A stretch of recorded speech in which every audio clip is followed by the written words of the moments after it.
የጋምቤላ ከተማ ፖሊስ አዛዥ በታጣቂዎች መገደላቸውን የክልሉ ምክትል ርዕሰ መስተዳደር ዶክተር ጋትሎ አክሮን ተናገሩ።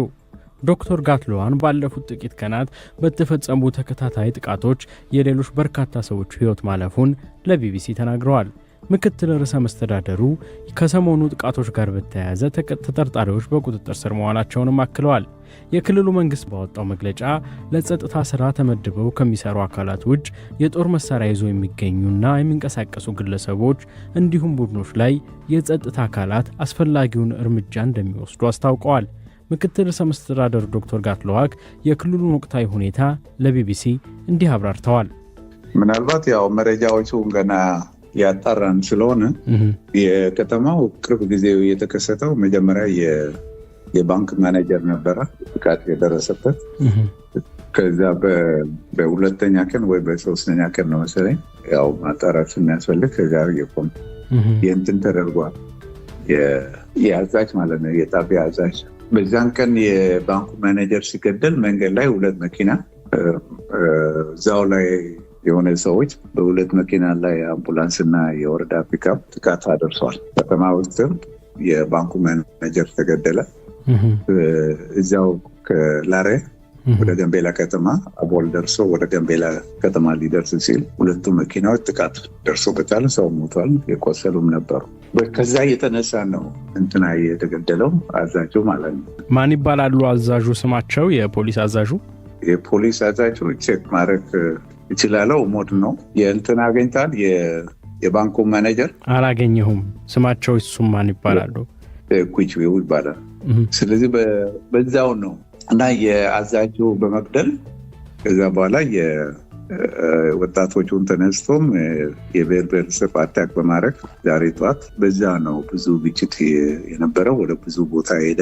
ከዛም ከኑዌርም ከአኟክ በየተለያዩ ቦታ እየመጡ ጥቃት አደርሰዋል። በዛሬ ጠዋቱ በዛሬ ጠዋቱ ጥቃት የሞቱ ሰዎች አሉ። ምን ያህል ይሆናሉ?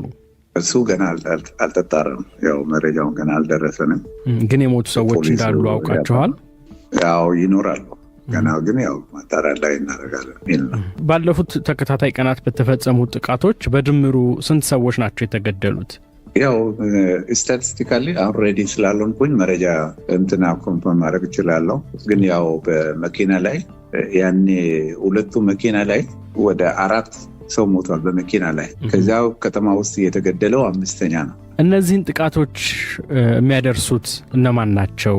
በክልሉ የሚንቀሳቀሱ የታጠቁ ኃይሎች አሉ አሁንም ድረስ? ከዚህ በፊት እንደነበሩ ከክልሉ መንግስት ጋር የሰላም ስምምነት ፈጽመው እንደነበሩ ሲነገር ነበር እና ለምንድን ነው ከነዚህ ሰላም ስምምነቶች በኋላ እየተፈጸመ ያለው? ኦርጋናይዝድ ሆኖ እንደዚህ ይሆን አይደለም። የውስጥ የፖለቲካ ክራን እና ችኩቻ ደስ ያላላቸው በመጣ ለውጥ ላይ ኦርጋናይዝ የተደረጉ ናቸው። አንዳንዶቹም ከአሜሪካ ብር የተላከው ዝም ብሎ ተራ ሰዎች በገንዘብ የሚደረጉ ናቸው። ምክንያቱም መንገድ ላይ ጥቃት ያደረገው በሰውም ተይዟል፣ በሱ የከተማ ያኔም ተይዟል። ከዚህ በፊትም ሌላ መኪና ኦልሞስት ወደ 3 መኪና ነው መንገድ ላይ እንደዚህ ጥቃት ሲደርስ የነበረው። ስለዚህ እዚህ ጋር ነው እንጂ በራሳቸው እንደ ታጣቂ ማሰልጠኛ ገብቶ ወይ ሌላ ጋር ያለው አናውቅም። ግን በውስጡ ሊኖራቸው ይችላል ከነሱ ጋር የሚገናኙ ያላወቅ ነው ኦርጋናይዝ የሆነ አናውቅም። ምክንያቱም በአሁኑ ሰዓት የሽብር ሴራዎች የሚያሰሩ ብዙ ናቸው። እጃቸው ረዘም አድርጎ ለምሳሌ ኤርትራ፣ ኢጅፕት፣ እነዚህ ኦነግ ሸኔ፣ ፋኖ፣ እነዚህም ህወሓት እጃቸው ረዘም አድርጎ ሁሉም ቦታ ብጥብጥ እንዲኖር የሚያደርጉ አሉ። ነገር ግን እንደዚህ ወጣ ያለ አልነበረም። ከውጭም ሀገር እንደዚህ ኦፕንሊ የሚናገሩ አሉ። ገንዘብ ራሱ ልኮ እንደዚህ የሚያደርግ ማለት ነው። አመት ሙሉ እንደዚያ ችግሮች በትንሹ የነበረው ሲደረግ ነበር። ግን የዛሬው በጣም የከፋ ሆኗል። በተለይ በየዚህ ሳምንት በጣም የከፋ ድርጊቶች ናቸው ሲፈጸሙ የነበሩ እና እነዚህ ናቸው። መልካም። አሁን አንዱ ያነሱልኝ የተደራጁ ቡድኖች አይደሉም ይህን ጥቃት የሚፈጽሙት እያሉ ነበር እና የተደራጁ ቡድኖች ካልሆኑ በከተማው የሚንቀሳቀሱ ወይም እርስዎ እንዳሉት ገንዘብ ከሌሎች አካላት አልተደራጁ መልሰን ሲል ጫካ ሄዶ የሚታወቅ ጠላቶች አይደሉም። እንግዲህ በውስጥ መደራጀት የፖለቲካም እንደዚህ ኦርጋናይዝ ከአሜሪካ እንደዚህ ገንዘብ የሚያገኙ የድብቅ የተደራጁ አሉ። በድብቅ ማለት የሚያደርጉ ማለት ምክንያቱም እንዲሁ ተነሱ አይደለም። ግፊት የሚያደርጋቸው ብዙ አሉ ከኋላቸው ማለት ነው። እነሱም ገና የሚደርሱ መልካም ጥያቄ የነበረው የተደራጁም ባይሆኑ ባለፉት ተከታታይ ቀናት የአሁኑ ሳምንት ብቻ ሳይሆን ከዚህ በፊትም በተለይ አቦል ወረዳ ላይም ጥቃቶች ነበሩና እርስዎ እንደ ምክትል ርዕሰ መስተዳደር ክልሉ የክልሉን ሰላምና ጸጥታ የማስከበር አቅሙ ምን ላይ ነው አሁን ያለው የሚለው ሊነግሩኝ ይችላሉ? ለምንድነውስ ወይም አቅም ከሌለው ክልሉ መከላከያ ገብቶ እነዚህን ግድያዎች እንዲያስቆም ማድረግ ያልቻለው? ያ ባለፈውም እንደዚህ በጋራ እንድናረግ ሞክረናል። ሰዎቹም በአመራሩም የዛ አካባቢ ተወላጆች ሄዶም ሰዎች እንዲያመጡ ለዚያ ነው ሰዎች የታሰሩ። ያን የወሰነው የህዝብ ድጋፍ አለው ማለት ሳይሆን እንደዚህ በፖለቲካ ያው ችግር ለመፈጠር ጥቂት ሰው በቂ ነው፣ ብዙ ሰው አያስፈልግም። ጥቂት በቂ ነው። ህዝብ ጥቆማ ተሰጥቶ እነዚህ ናቸው ችግር የፈጠሩት ተብሎ በተደረገው ክትትል የተያዙ ነበሩ። በዚያው አቦል በከተማ ያርጉ ማለት ነው በህዝብ ክትትል። ስለዚህ ውንሳን ያው በክሬታ ያለው በፖለቲካ በሌሎችም በድብቅ የሚሰሩ ከተማውን ነው ኢንዲቪጁዋል ገንዘብ ሰጥቶ ችግር እንዲያደርስ የሚያደርጉ አሉ።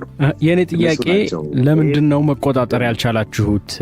ክልሉ ችግሩ ያን ያህል የከፋ ካልሆነ በጥቂት ሰዎች ከሆነ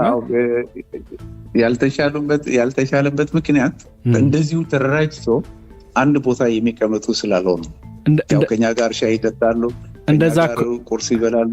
እንደዛ ከሆነ የፌዴራል መንግስቱን ጠይቃችሁ የፌዴራል መንግስቱ የኢንቴሊጀንስ እና የወታደራዊ ተቋማት አሉት፣ እሱን እርዳታ ጠይቃችሁ በሱ በኩል ለምን በስፔሻል ኦፕሬሽን የሚሆን በሌላ መንገድ መያዝ አልተቻለም? እነዚህን ሰዎች ከነሱ ጋር አብረን እየሰራን ነው። ለዚያ ነው በዚሁ ኢንቴሊጀንስም እነዚሁ ዳይሬክትሊ ጥቃት ሲያደርሱ የነበረው መያዝ የተቻለው ከነሱ ጋር ነን። አሁንም ቢሆን ከነሱ ጋር ነን እየሰራ ነው። ምን ያህል ሰዎች ተይዘዋል እስካሁን? መከላከያ አለ። አሁን ለምሳሌ በመንገድ ላይ ጥቃት ያደረሱ የመጀመሪያ መኪና ጥቃት ያደረሱ ሰዎች ናቸው ያልተያዙ። ቅርብ ጊዜው አቦል አካባቢው ጥቃት ያደረሱ በሁለት መኪና ላይ ሁለት ሰው ስማቸው መጥቷል፣ ሁለቱም ተይዘዋል።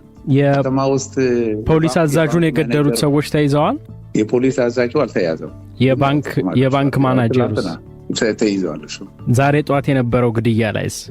የዛሬ ገና ምንትን የለው የተያዘው የለው። ምክንያቱም ኦልሞስት በግሩፕ ነው የመጡ።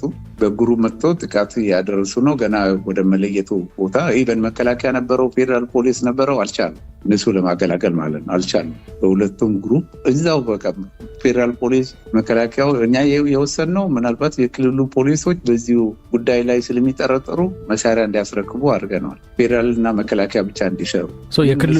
የክልሉ ፖሊሶችም እዚህ ጥቃት ላይ እጃቸው አለበት እያሉኝ ነው ሊኖር ወይም እንደዚህ አይነት ጥርጣሬ አለ? የተያዙ ራሱ እነሱም የተያዙ በጥቆማ የመጡ ፖሊሶች ናቸው። ከተያዙት መካከል ፖሊሶችም አሉ ማለት ነው። ማኔጀሩ የገደለው ፖሊስ ነው የተያዘው። እንደዚሁ መንገድ ላይ የተወሰነ ፖሊሶች አሉ ተባለ።